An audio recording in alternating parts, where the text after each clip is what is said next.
Welcome to the Leadership Conversations podcast. I'm your host, Jono White. I'm the founder and principal consultant of Clarity.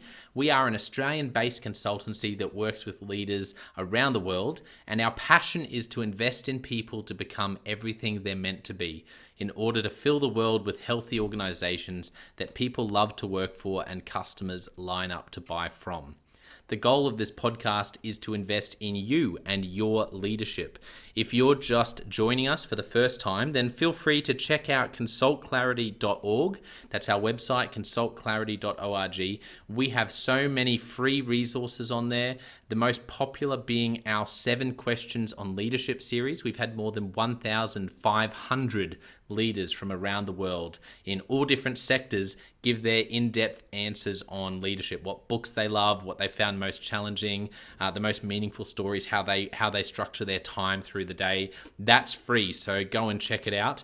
And we'd love to interview you about your leadership. I believe you have advice from your experience, your context, and your life so far that is important and can help other leaders. It's also a great way to give back. It's free to get involved, and you can do so by going to consultclarity.org/7-questions-interest, or just Google consultclarity.org 7 questions interest and fill out the form that pops up.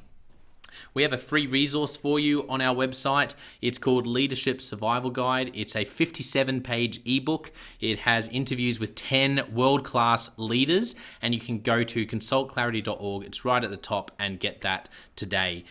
We also have a daily email that we send out to over 15,000 leaders, and that email contains the highlights, our best content from our podcasts, our blog, my book, the books that we're loving that are out there about leadership. It's also the best way to get access to our masterclasses and workshops before anyone else. And there's also exclusive and limited special options just for subscribers. And you can subscribe by going to consultclarity.org/subscribe. Now, my gift to you is to work incredibly hard to provide the best leadership content I can to invest in you and your leadership. So if you're finding our content helpful, if you find this podcast helpful, then your gift to me could be this. If you do find it helpful, then write a review or rate our content and make sure you subscribe or follow. I can't emphasize enough how helpful that is. It really does help us to get the word out there so we can invest in more leaders to become everything they're meant to be. It also means a lot to me personally when people like you and people in our community share our content on social media. So if you do that, then please do look for me, Jono White, to tag me, and look to tag Clarity on whatever platform you're on. And our team, including me, I'm always looking to see when people have mentioned us so that I can engage with you. And also we look at sharing content. So if you write something about something we've done, there's also a good chance we'll share that with our followers. So if you could do that, that is a massive, massive help as we try to invest in as many leaders as we can around the world.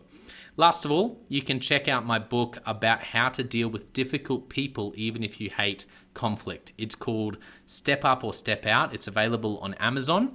You can just look up Step Up or Step Out Jono White, or you can go to store.consultclarity.org/book and check it out there. I have coached leader after leader after leader, and in more than 50% of the sessions, this topic comes up. How do I deal with this person? I'm finding it really difficult, and I just want to find a way that doesn't blow up to just to have a difficult conversation, to lead them better. How do I do that? There's a 3-step process that I outline in this book that I believe can help you.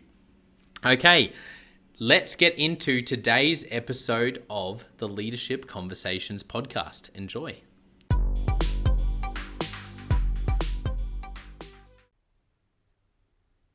Welcome to another episode of the Leadership Conversations podcast. Today's guest is Cameron van den Dungen. Cameron is the CEO of Sleeptite and a non-executive director of 40 Winks. Welcome to the podcast, Cameron. Thank you very much. I'm actually excited to be talking about leadership for a change. I'm normally buried up to my ears in R&D and other bits and pieces and general day-to-day operations. So to sit back and have a bit of a more general conversation over leadership, I'm looking forward to it. Got my coffee ready and let's get into it. Yeah, I'm pumped too. So, first of all, for listeners, tell us about Sleeptite and 40 Winks and about what you do also as CEO. Yeah, well, for Australian listeners to your podcast, I think 96% of Australians would know the brand 40 Winks, which is a company in bedding, mattress, and furniture retail, so anything in the bedroom. My father was one of the founding members of that group, and I jumped into the shareholding and looked after the family interests within the business, probably just in the wake of the global financial crisis. And I think that'll probably come up a couple of times in our conversation. Um, Sleeptite was a business that was an idea about 12 years ago, and in the end, I couldn't find anyone that was innovating in and around the space of data extraction or where the connected bedroom fit in the connected home. So I built a business, and 5 years later, I'm sitting there with a global patent for data extraction off the surface of a mattress. And I don't know how I got here sometimes. Well, that's a perfect segue into hearing a bit of your story. So, what I'd love to start with is if you think back to childhood, even growing up, are there any moments that have really stuck with you from that season of your life that shaped you to become the leader and the person you are today? It's a really good question, that one, and I've had a bit of introspection lately, particularly as each of the businesses start to grow in the other side of the pandemic. Even though we're still living in it, I feel like I've turned my attention now to growing and looking up for the next 5 years rather than just surviving the day to day. And when you do that, you look back and go, well, what is it that motivates me? Why did I build these companies, and how did I get here? And you don't want to get too involved in navel gazing, I guess, but you do need to understand your motivations and your drivers. And I think I was lucky in that I grew up in a family that was a small business owning family. If I go back prior to my father, my grandparents on both sides were quite entrepreneurial in nature. The Scottish side of my family, my mother's Scottish, was a bit more, I guess you'd say, frugal with the way they lived, but they were the 100-pound poms that came out with one suitcase between the entire family, and they went into baking in Seymour in Victoria.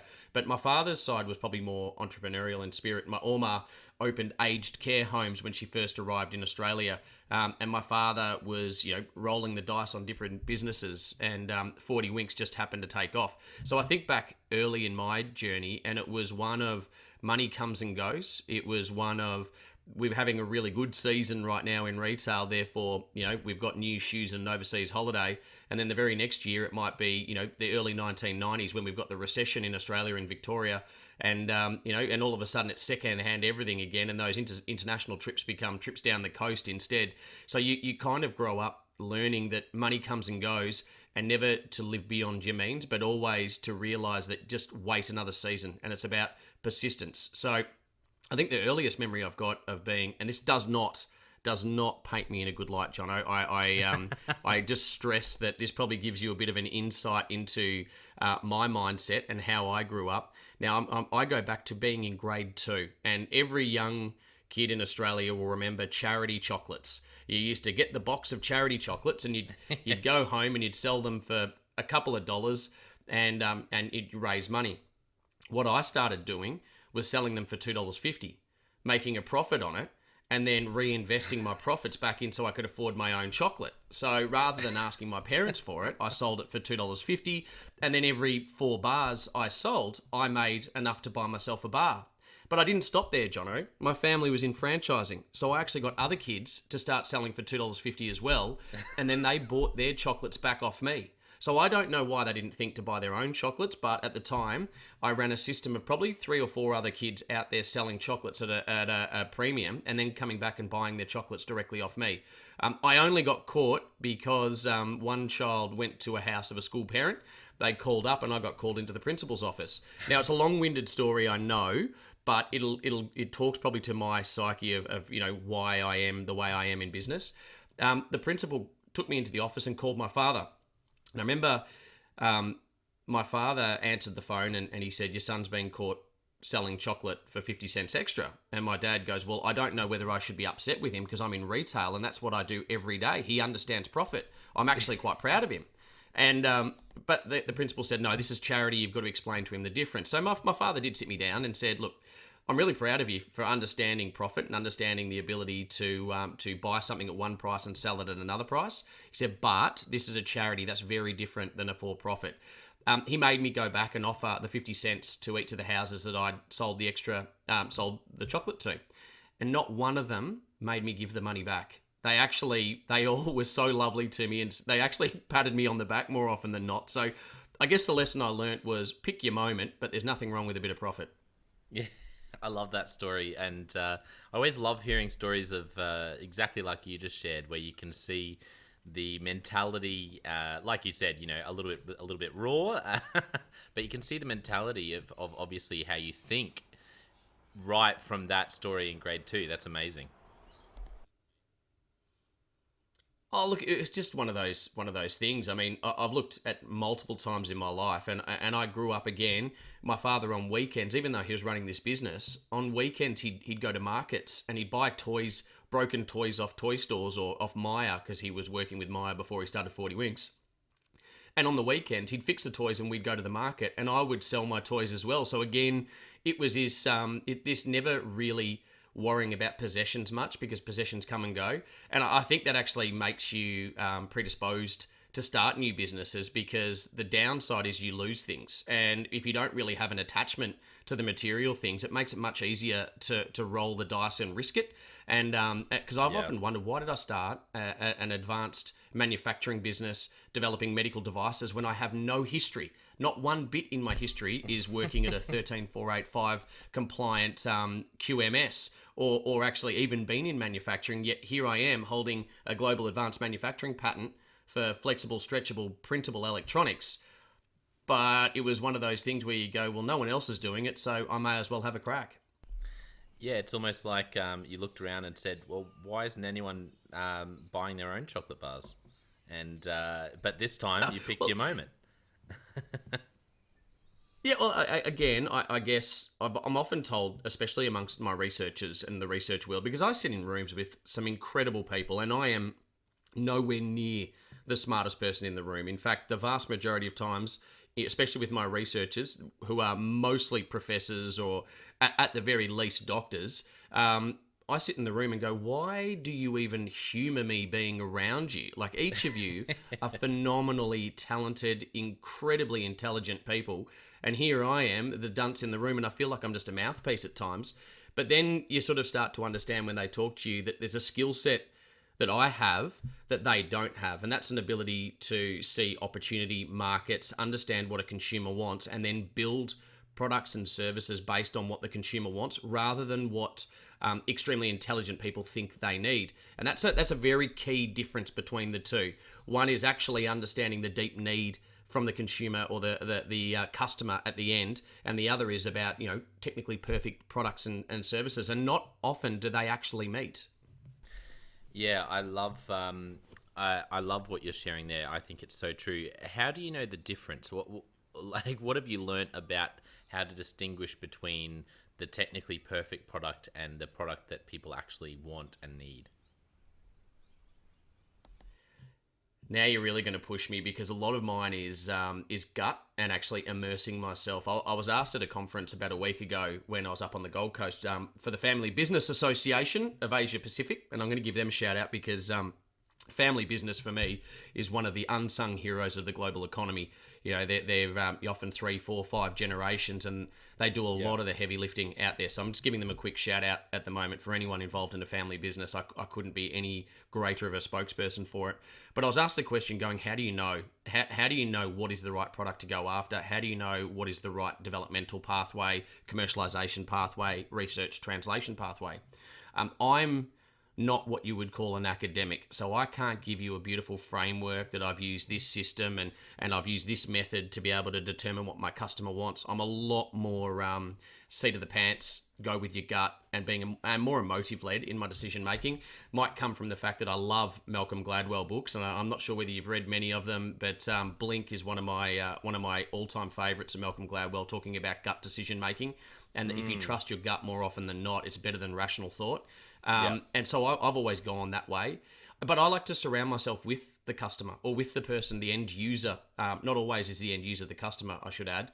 But I immerse myself. And one thing I think I am relatively good at is empathy and being able to put myself into another person's situation and actually walk a mile in my mind, which makes it very hard for me with cringe comedy. I don't do well with cringe comedy because it literally hits me. Also, massively emotional things really get to me. I'm a father of 2 kids, and I really struggle whenever there's any news stories or movies that involve something bad happening to children. It destroys me. But I think that ability to understand the person deeply, who is very different to myself, has stood me in good stead when it comes to developing products and services for them. Yeah, absolutely. No, I love how you've unpacked that. As we fast forward in your story, so we've talked about grade 2, but I'm wondering when you had your first, I guess, opportunity. Maybe it was Sleeptite, but maybe it was much earlier, where you really felt like, okay, this is I'm really managing a group of people here. I'm leading. Doesn't have to be in business, could be in another shape. Do you remember that first sort of opportunity where you were really the leader in the room or managing a group of people? Yeah, there's been quite a few times in my life. Right through school, I've always ended up being an organizer of people. I've felt far more comfortable in member-based organizations with a bottom-up kind of, you need to bring everybody on the path, you need to bring them on the journey over and above the dictatorship or, do as I say mentality. I've never coped. I didn't cope well under that structure. But I've always had an affinity with member-based organisations where you need to be a lot more collegiate. You need to work with people to bring them along, and that's people that might be ultra conservative, trying to agree with people that are ultra progressive in their views, whether it's financial or social or whatever it might be. So the earliest ones were, back in school, organising. I mean, I remember pitching to try and create a brand new sports carnival for kids that naturally didn't get picked for sports. And I organised the school, and I went and pitched the principal and others, and they didn't go with it. They thought I was actually making fun of the unsporty kids, creating I think it was almost called the Unsporty Olympics. So it was an idea of actually trying to give the kids that never got to be the shining lights in a sports carnival an opportunity to compete against each other and be the highlight. So I think the school missed what I was trying to do and thought it was from a position that wasn't altruistic. But in honesty, it was actually because I wanted to give some other kids a chance to be in the limelight. Fast forward from there, immediately after school, I ended up in a role with the governing body of Australian motorsport. I used to race cars. I'll be racing at Phillip Island very soon, just to keep my eye in. But I'm a bit too old to be a race car driver these days, being at 41. That's well and truly ancient.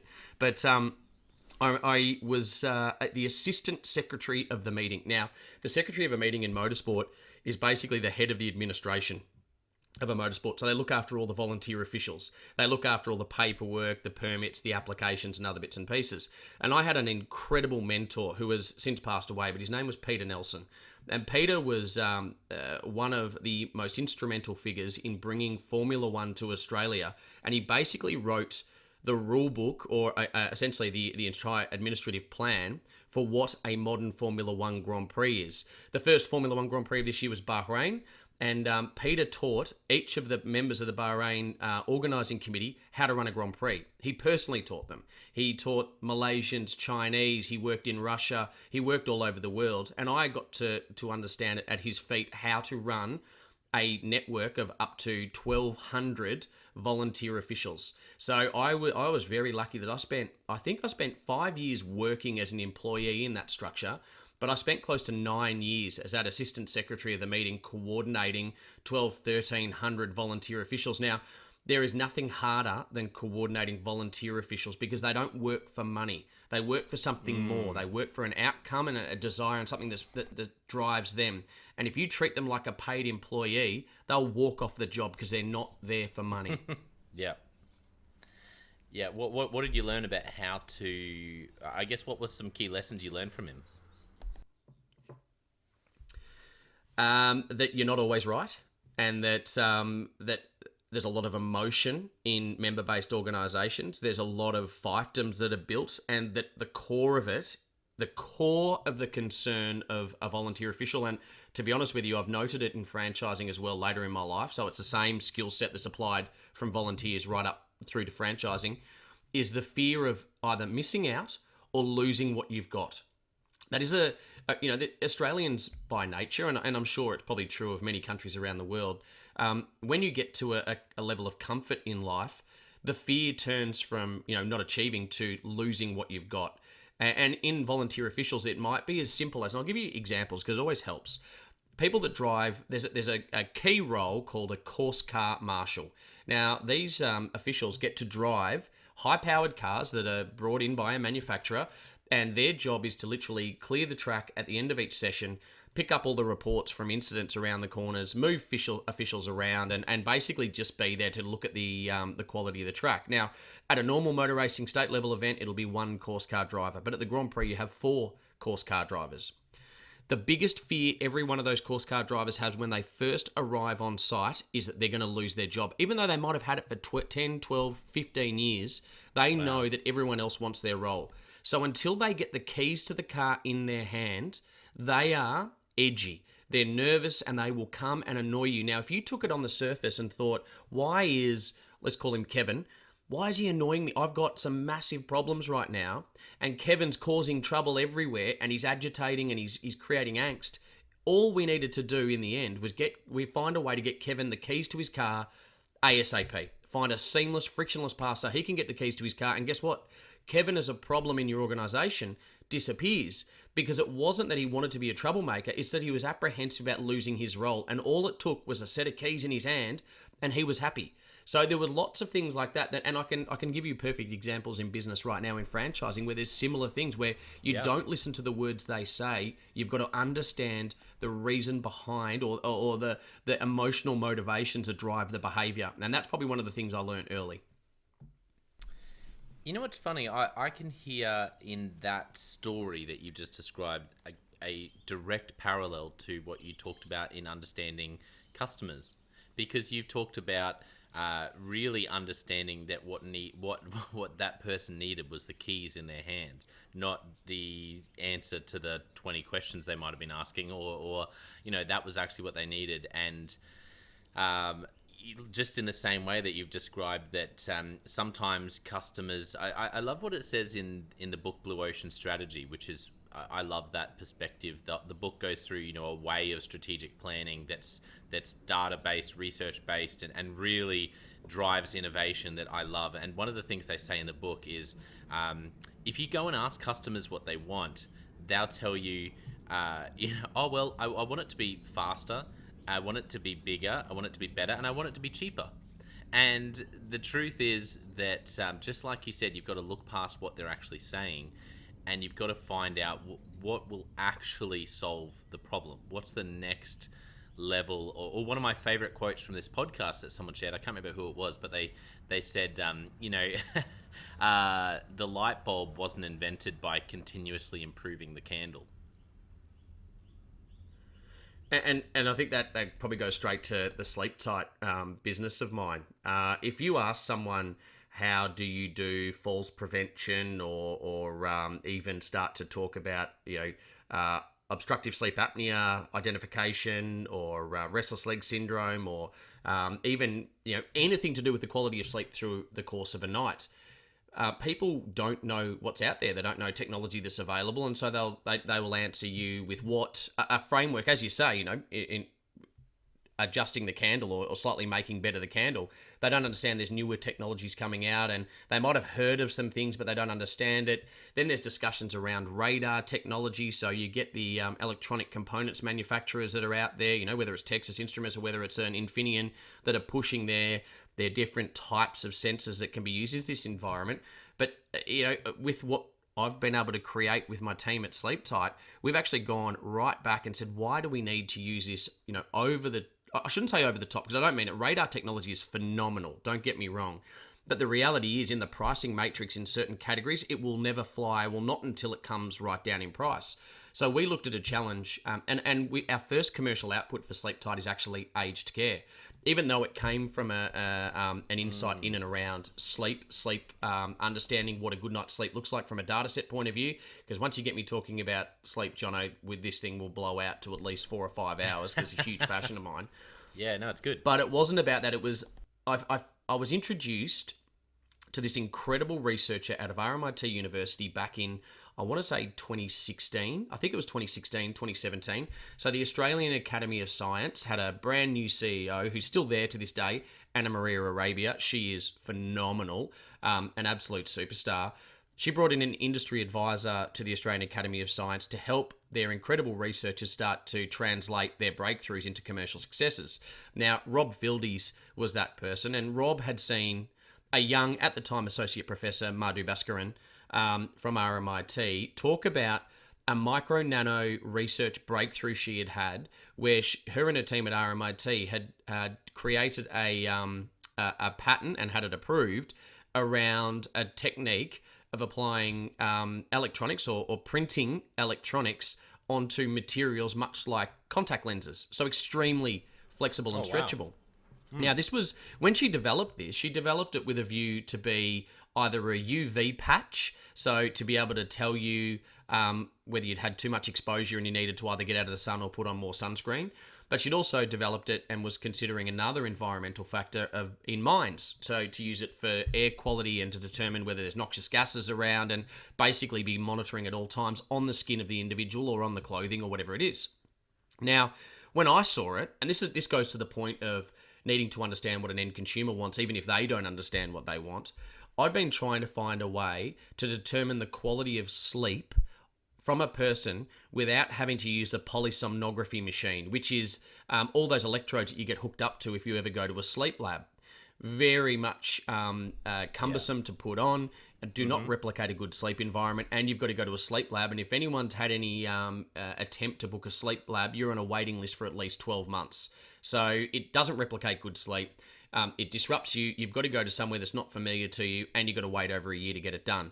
And I thought, this is ridiculous. And so I looked at what Madhu had done, and over this one lunch, I said, can we take your breakthrough in a micro nano world, and I get that it's environmental, can we turn it and look internal for biometric data and biometric markers, and can we take it off the skin and put it on to a mattress protector or onto the surface of a bed?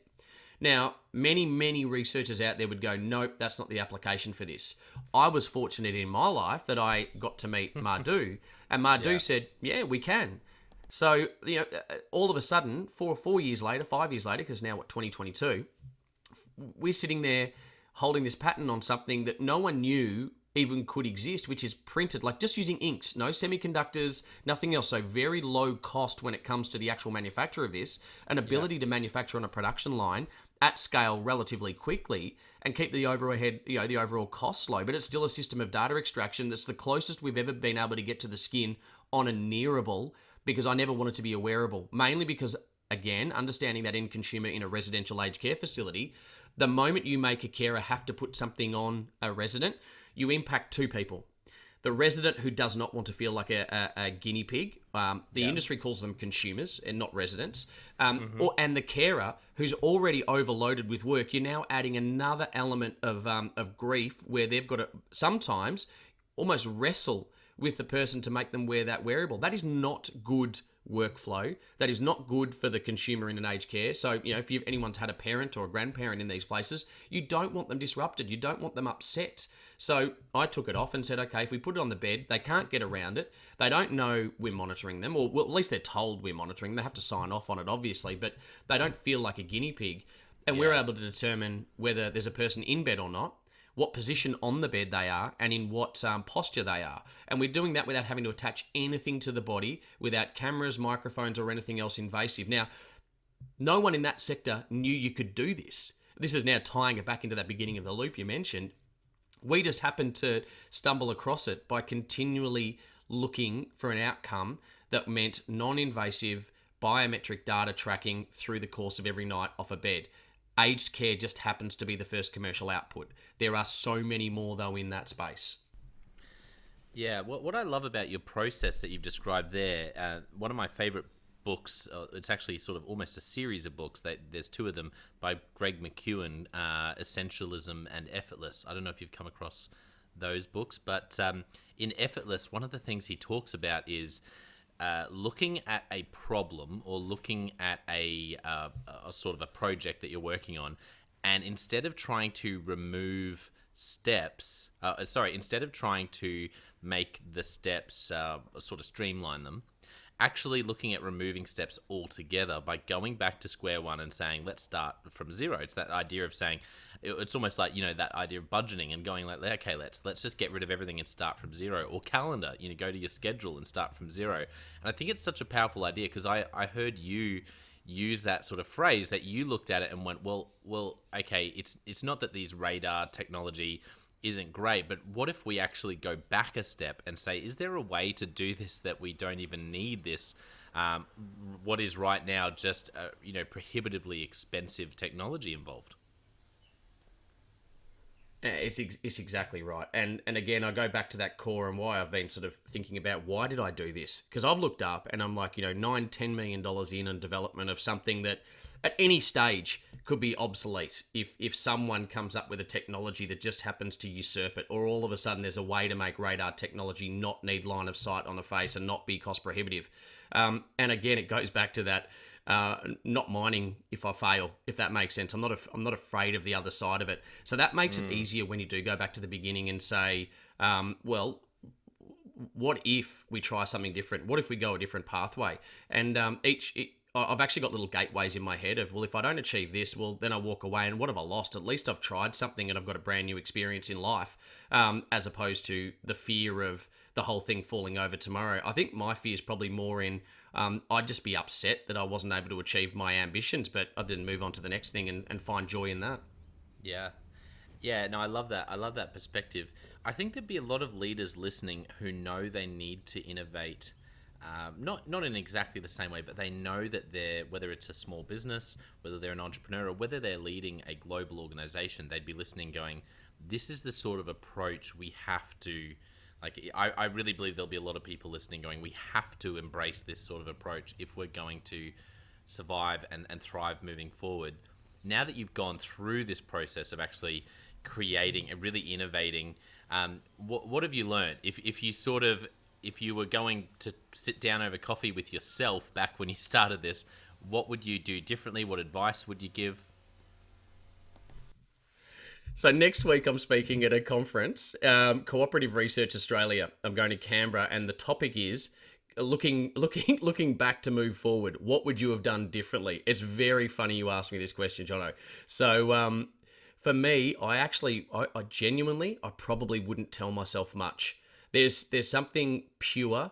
There is something amazing in naivety. There is something that I think is incredible for people that are inquisitive. If I was able to tell myself everything I'd go through and everything I went through, with a global pandemic. So I remember I'm trying to innovate, create brand new technologies in a world where most of my labs are shut down, where all of my team are cast into the four corners of the world in some regards. And it was a nightmare dealing with Sydney, let alone with China. So, it was, if I went back and told myself what was ahead of me, I may not have started. So for me, I actually love the purity of naivety. Yeah. Yeah, that's great. And I think, something that I think a lot of us could actually learn from that and potentially pick up ourselves is the idea that, who is there in your organization? Because some people won't be wired like you, but they look carefully around your organization. Who is wired and thinks like you, and who is completely I find one of the gifts that I bring as a consultant, which is funny because it sort of comes back to your point. Even in consulting, I feel like there's an approach where you're the expert, where someone comes in, I've done this for 30 years, let me come in and just work with you guys because I know everything about this. Whereas because I don't have, say, in education where I work with a lot of schools or universities, I'm not an educator. So I come in and I've had to flip the script, but it actually creates an opportunity like what we're talking about, which is to come in and say, let me ask the stupid questions. Let me come in and question Not because even necessarily I'm trying to, but just because I'm coming in with some naivety about how you do things. And I often find that can be some of the most helpful perspective that I bring when I work with an organization. Yeah, and it's really interesting because I've thought about my leadership style, and that's why when you reached out to have this conversation, I was pretty happy to do it because I never sit down and think about my leadership style. I actually say to people, I'm not a manager. I'm not good at managing the day to day of people. So I've started to put good managers around me. But the difference between management and leadership for me is quite a clear one. You can have good managers who are not good leaders and good leaders who are not good managers, and then you have those ones that are both, and I am definitely not both, right? But what I do well, and I know this because my team have told me this, by setting almost like a vision and clearly articulating it to the team. I had one team member, and this is probably the proudest moment I've ever had in business. I've got a few of those, but this is in terms of my own organization. One of my team members, who she had an incredible career before she came and worked with me, she actually told me once, I don't feel like I'm working for a business, I feel like I'm working for a cause. And that was one of my, that made me feel so good about the way I led the business, in that it becomes their passion as much as it's mine. And I'm, again, why I say I'm not a good manager is because the way I say it to them is I employ adults and I let them make mistakes. One of the things I say to my team regularly is I'd rather you make a bad decision than no decision, because a bad decision at least tells you that's the end of that pathway and go on another one, and you keep moving and you keep moving forward. It's when you stop making decisions, it's when you fear what could go wrong, that your business goes nowhere and stagnates. Again, I mentioned motorsport before. My background in developing race cars, and I played this out in the Sleeptite developmental pathway as well, is sometimes you just got to put the car on the track and work out what you've got. Otherwise you'll spend 10 years with the car in a workshop constantly improving it, but you never turn a lap. So, and my researchers were trying to do that with the covers at one point, and I said, no, put it on. I want it on the road testing. So, I put it on a roll later, and they were panicking. And this thing lasted, and they went, oh, we didn't expect it to last. I said, well, now we know. Move forward. Next step. Let's keep going. Push. Yeah, and this is where I think larger organizations really struggle, and this is something that I've chatted a lot with people about on the podcast. Is the larger you get, it's like the person you mentioned in whose job it is to drive around that car, and everyone's jealous of their job and they just want the keys in their hand. I think the problem with larger organizations is you end up with a lot of people who are more worried about losing the car that they can actually drive around than they are about the mission of the organization and taking it forward. And I feel like the $1 million question, particularly for larger organizations, is how do we create a culture where people wake up every morning and go into work and say what you've said now? I would rather make a decision. I would rather make a decision that's wrong. I would rather fail than make no decision at all. And for that to be accepted as part of the organization's culture and even celebrated, I think it's easy to talk about, but I think that's really difficult to create in particularly larger organizations. In larger, 150%, and that's why I've been thinking more and more, and I was talking to people about innovating, and I'm going to come back to the family business piece, because this is something that I think family business in Australia needs to start to embrace, and that is allowing the next generation to sit alongside the mothership, but have freedom to create without the constraints of the mothership. So many of the larger organizations in the world right now have divisions where they separate some funds and put some money into an innovation organization where they can play. And I think in larger organizations, the more you can encourage your spend some time with your key leaders over in that part of the organization, where it does break the traditional, we can't do anything to impact our share price. We can't do anything that will negatively impact our this quarter's revenue, etc., etc. I mean, this is the reality in the big businesses, and I don't think you're going to change that overnight. What you can do is start to put a bit of money aside and a bit of time and effort aside and rotate some people through a side business. I hate using this term, but for large corporates to create a side hustle for the big business, but rotate their key leaders through it, because I think it starts to break the mindset, and it actually will free them up and free up their thinking before they come back to the mothership where it is tightly constrained, and rightfully so. Yeah, that's right. No, I love that idea, and I think that's the sort of creative thinking we have to learn to embrace, because leaders just need to realize it's not working. In larger organizations, we've tried 50 things and they're not working. We have to try something different.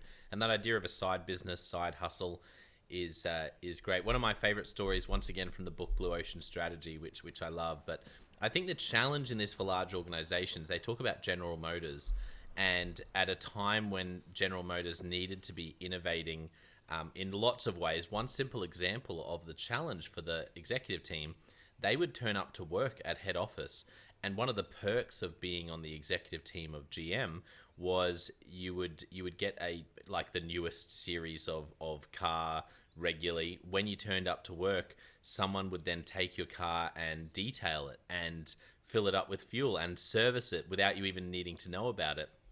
And the funniest thing is, in an effort to give their leaders the greatest experience around what it is to have the latest model of car, they became completely removed from the day-to-day challenges of their consumers, because they just never experienced what their consumers were experiencing.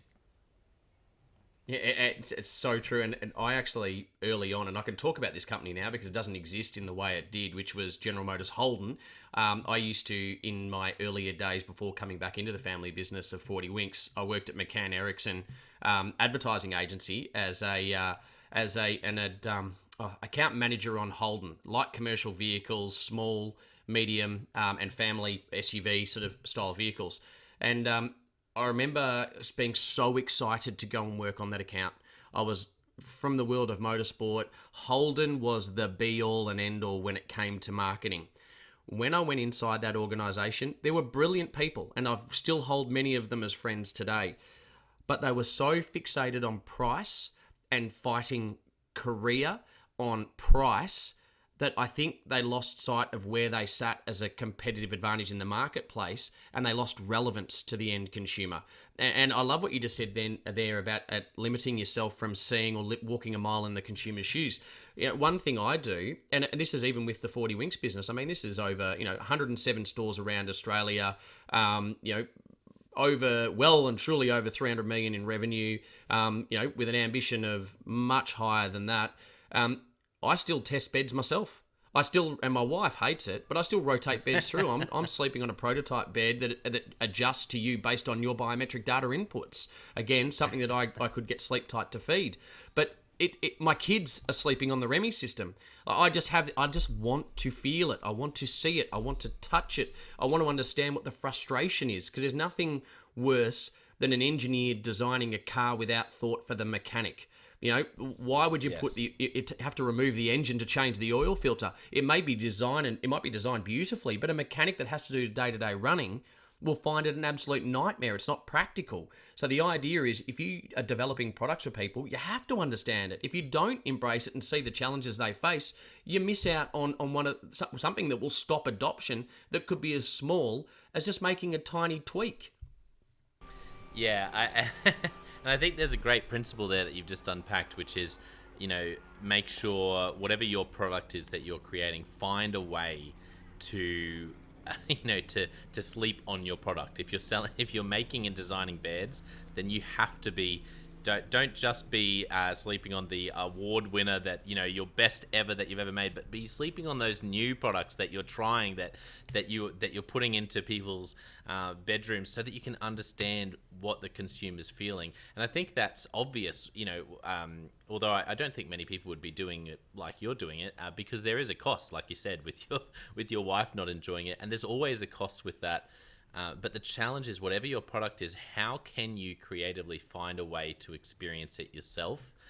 Because I feel like that's the starting point. If you can find a way to have that experience, like you said, that's where you start seeing the opportunities.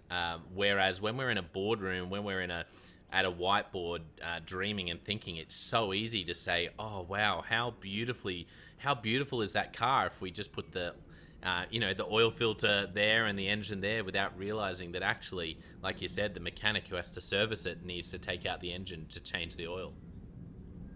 Oh, and Jono, next week when I go to that conference, rather than paying for a logistics company to transport the bed up there, I'm jumping in a van myself. I'm flying up my co-worker, one of my team members, who's going to be helping me display it for the federal government next week at this, showing the technology off. I'm actually driving it up myself because I want to experience the delivery process of these beds, the install process of these beds. And I know maybe I'm a bit different in that I actually enjoy a bit of manual labor as well. I think it actually makes you feel like you're not just stuck in boardrooms all day, because I feel like my life is almost meetings or traveling to meetings.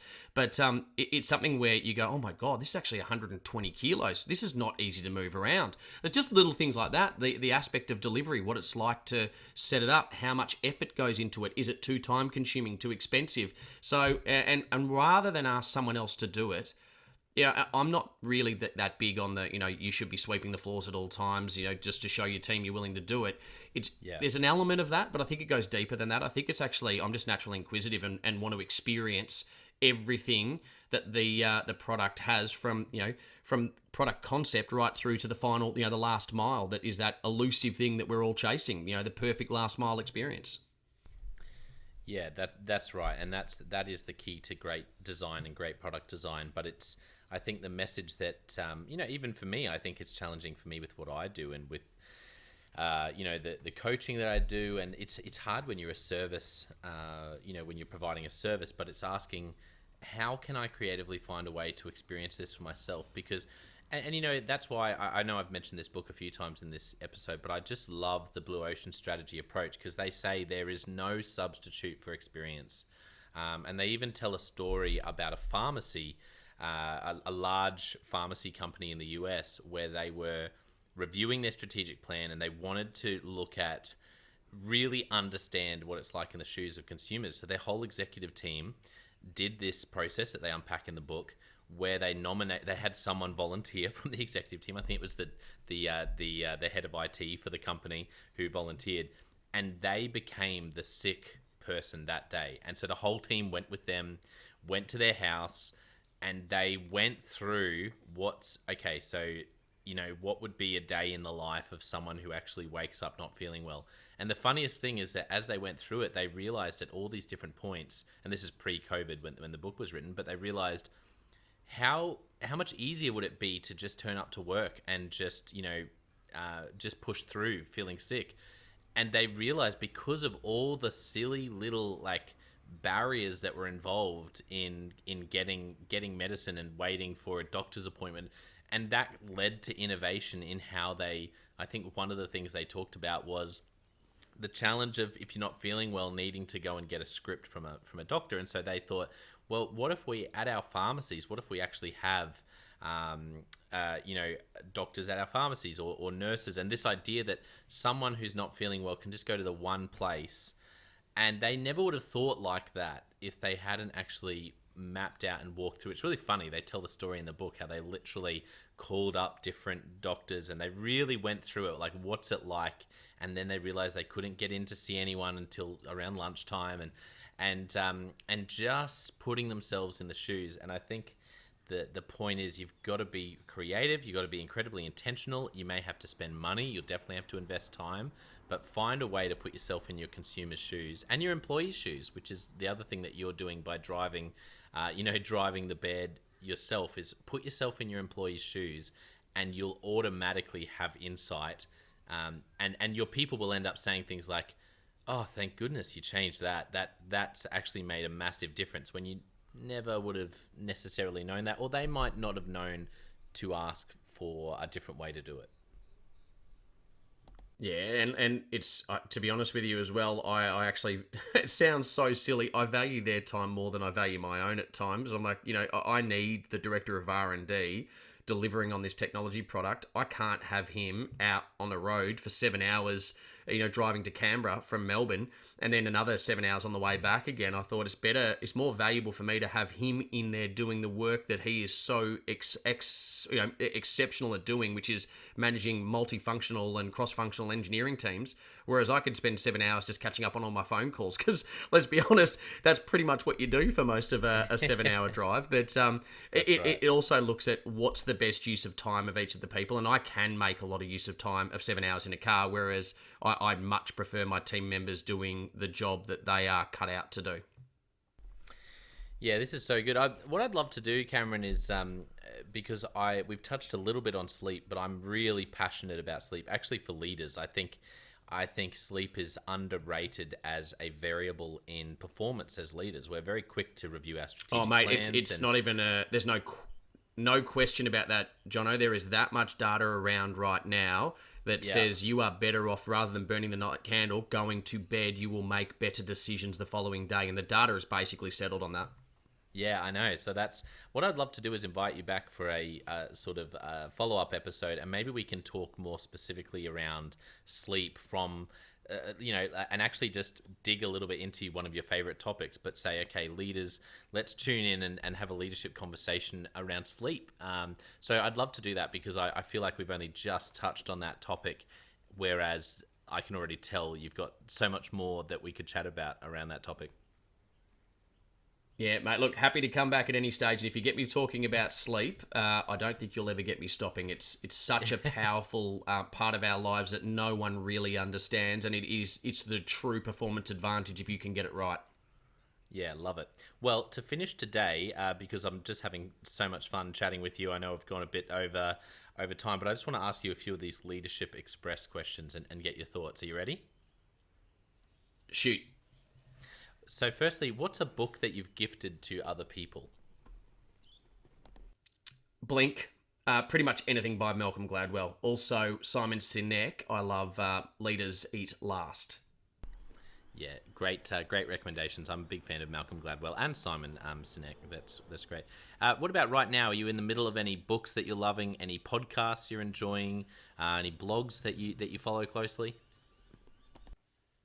I'm not consuming as much, but the book I've got in my hand right now, and I've already mentioned his name once, it sounds like I'm just a spruiker for him, Simon Sinek, which is The Infinite Game. I'm a huge subscriber to game theory. Yeah, I love that. Brilliant. Love game theory too. What's a recent leadership lesson you've learned for the first time or been reminded of?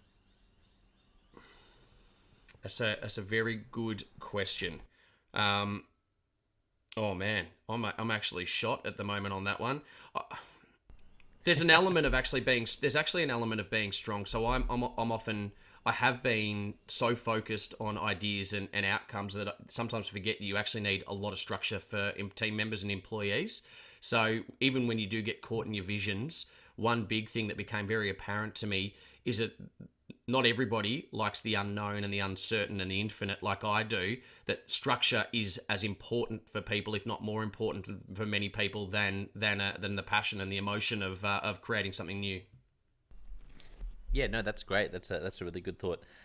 What about this idea of work-life balance, work-life integration that people talk about? Do you have any thoughts on that? What have you found that's been really helpful for you as you pursue that?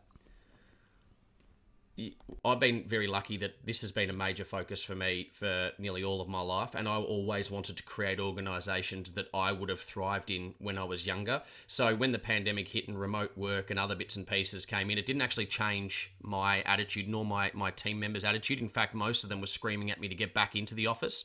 I've always prioritised flexible, family first approach, because people end up working more for you with blood, sweat and tears than just to do a job.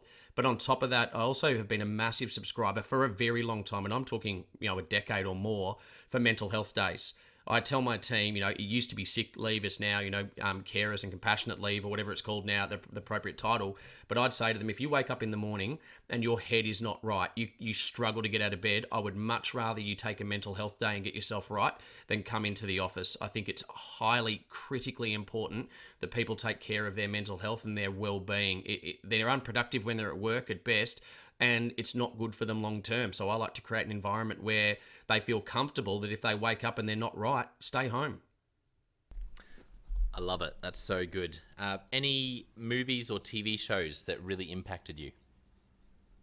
If you really want to understand franchising, The Founder. I know it's a funny movie about McDonald's, but The Founder is, for those in the franchising game, almost a documentary with the way it goes about who makes good franchisees and who don't. So I love that movie. So to TV shows, mate, I unfortunately don't have as much time for TV shows as I'd like. It's just I feel like I'm working all the time, and if I'm not doing that, I'm making sure I prioritize my kids.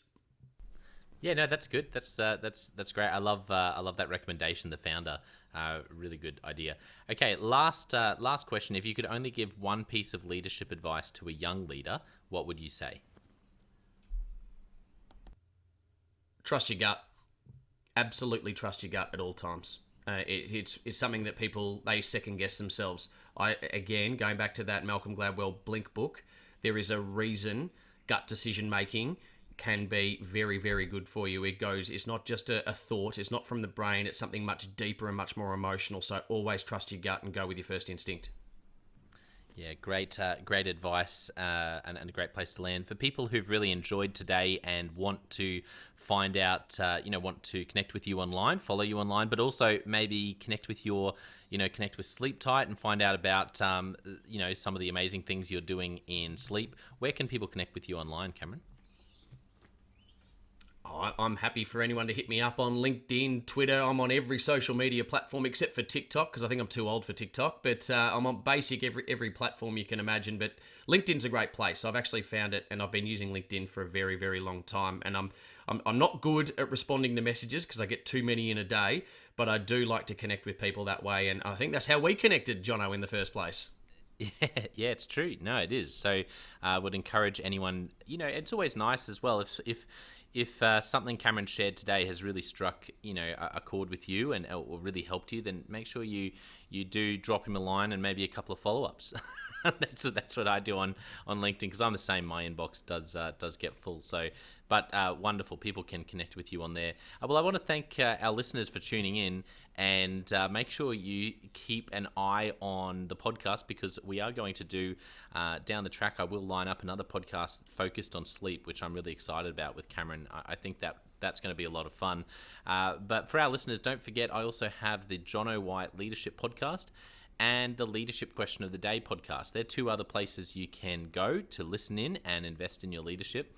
But I want to finish today by saying a massive thank you to you, Cameron, for being so generous with your time, for sharing great stories, from your childhood about grade 2 and selling chocolates, and and also just wonderful to get your thoughts on leadership. It's been really helpful and just really rich thoughts and wisdom on leadership. So thank you so much for coming on the podcast.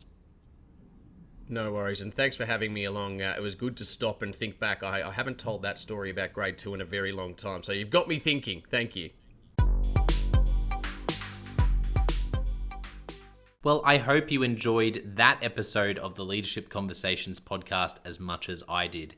If you're joining us for the first time, don't forget to check out consultclarity.org. That's our website, consultclarity.org. We have so many free resources on there, including our 7 Questions on Leadership series.